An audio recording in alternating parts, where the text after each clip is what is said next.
আজ ইতিমধ্যেই খুব একটি গুরুত্বপূর্ণ খবর উঠে এসেছে। বাংলার বাড়ি তথা আবাস যোজনা প্রকল্পের বাড়ি বানানোর টাকা অনেকেই কিন্তু ব্যাংকে পেয়ে গিয়েছেন। আবার অনেক বন্ধুরাই অনেক উপভোক্তারাই রয়েছেন এখনো পর্যন্ত বাংলার বাড়ি প্রকল্পের প্রথম কিস্তির টাকা পাননি। ফলে যারা এখনো পর্যন্ত টাকা পাননি রীতিমতো কিন্তু চিন্তিতর মধ্যে রয়েছেন যে আদৌ টাকাটা কবে নাগাদ পাবো। সবাই তো পেলো, পাশের বাড়ির লোক টাকা পেয়ে গিয়েছে, আপনি এখনো টাকাটা পাননি, অথচ আপনি একজন যোগ্য উপভোক্তা লিস্টে নাম এসেছে।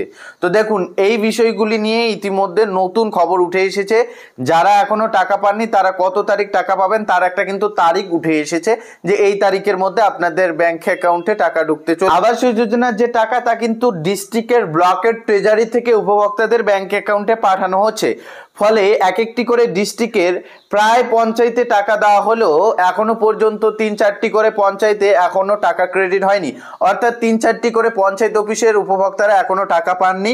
সেই উদ্দেশ্যে নতুন কি খবর উঠে এসেছে সরাসরি অন স্ক্রিন দেখতেই পাচ্ছেন।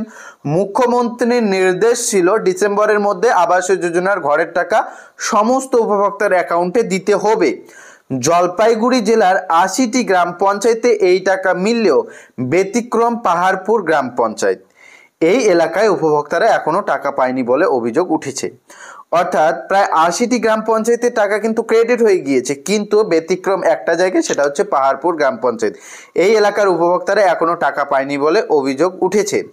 শনিবার এই বিষয় নিয়ে বৈঠক করেন পাহাড়পুর গ্রাম পঞ্চায়েত 18 এবং 227 নম্বর বুথের উপভোক্তারা।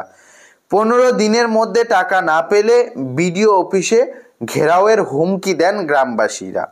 তাদের বক্তব্য, ঘরের জন্য সার্ভে করা হয় 2 মাস আগে, অর্থাৎ আজকে থেকে 2 মাস আগে ঘরের সার্ভে করা হয়, সব কিছু বিবেচনা করে নিয়ে যাওয়া হয়, এরপরেও কেন টাকা দেওয়া হচ্ছে না?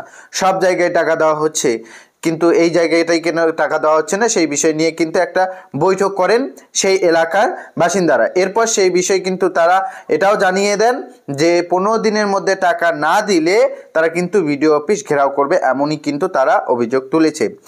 এরপর কোনো এক অজ্ঞাত কারণে ইনকোয়ারি হচ্ছে না। এরপর থেকে হয়তো সেই জায়গায় ইনকোয়ারি থমকেছিল। বিজেপির অভিযোগ, শাসক দলের কিছু নেতার দাদাগিরির ফলে ইনকোয়ারি আটকে আছে। ওই নেতাদের কিছু খাস লোকের নাম ঘরে এসেছে, ইনকোয়ারি হলে সেই নাম বাতিল হয়ে যেতে পারে। পাহাড়পুর গ্রাম পঞ্চায়েতে 3307 জনের নাম ঘরে এসেছে। নভেম্বরের তালিকা ধরে সার্ভেও করা হয়, অথচ 2 মাস পার হয়ে গেল এখনো ফাইনাল ইনকোয়ারি হয়নি বলে অভিযোগ।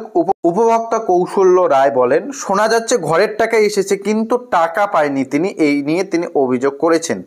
বৃদ্ধা কালোবালা দেবনাথের ঘর ভেঙে গিয়েছে বর্ষায় জল পড়ে, অথচ ঘরের টাকা পাচ্ছে না। জেলা তৃণমূল সভাপতি বলেন, যাদের অ্যাকাউন্টে টাকা ঢোকেনি তারা নিশ্চয়ই দ্বিতীয় পর্যায়ে টাকা পাবেন। জলপাইগুড়ি সদর বিডিও এই দিন বলেন, ওই গ্রাম পঞ্চায়েতের সার্ভে এবং ইনকোয়ারি সবই হয়েছে, কেন ওই অঞ্চলের উপভোক্তারা টাকা পায়নি সেটা খোঁজ নিয়ে দেখা হবে। ইতিমধ্যে যে আপডেট, সেই আপডেট মোতাবেক জানা যাচ্ছে শুধু একটি জায়গায় না, জলপাইগুড়ির এই ঘটনা না, বিভিন্ন জায়গায় এরকম ঘটনা দেখা গিয়েছে বা খবর উঠে এসেছে। এখান থেকে যেটা জানা যাচ্ছে যে আধিকারিকেরা জানাচ্ছে কি কারণে সেই অঞ্চলের উপভোক্তারা টাকা পাবে না, সেই হিসেবে কিন্তু তারা আবারও নজরদারি চালাবে একবার। পাশাপাশি ইতিমধ্যে জানানো হচ্ছে যে যারা এখনো টাকা পাননি তারা নিশ্চয়ই দ্বিতীয় পর্যায়ে টাকা পাবেন। এই কথাটা কেন বলা হচ্ছে এখানে আপনাদের জানিয়ে দিচ্ছি। অনেকের কিন্তু পিডব্লিউএল লিস্টে নাম উঠেছে, এলিজিবল পিডব্লিউএল লিস্টের অনেকে মনে করছেন যে আচ্ছা পিডব্লিউএল এলিজিবল লিস্টে আমার যোগ্য লিস্টে নাম উঠেছে, আমি টাকা পাবো।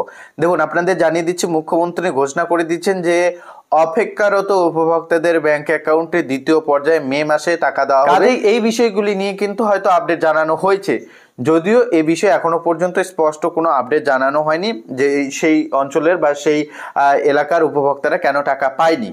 এরকম ঘটনা একাধিক জায়গায় দেখা যাচ্ছে, তবে আশা করা যাচ্ছে যে সকল উপভোক্তারা এখনো টাকা পাননি, যাদের যোগ্য এলিজিবল লিস্টে নাম রয়েছে স্যাংশন এলিজিবল লিস্টে, তারা হয়তো খুব শীঘ্রই টাকা পাবেন।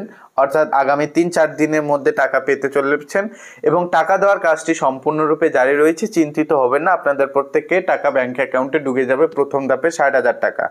ইতিমধ্যে যে আপডেট উঠেছে সেটাই জানিয়ে দিলাম, এবং যাদের টাকা ঢুকেছে তাদের কিন্তু ইতিমধ্যে বাড়ি নির্মাণের কাজ শুরু করার জন্য সরকারের তরফে নির্দেশও দেওয়া হয়েছে। যাই হোক, আপডেটটি ভালো লাগলে অবশ্যই চ্যানেলটিকে সাবস্ক্রাইব করে ভিডিওটিতে লাইক করে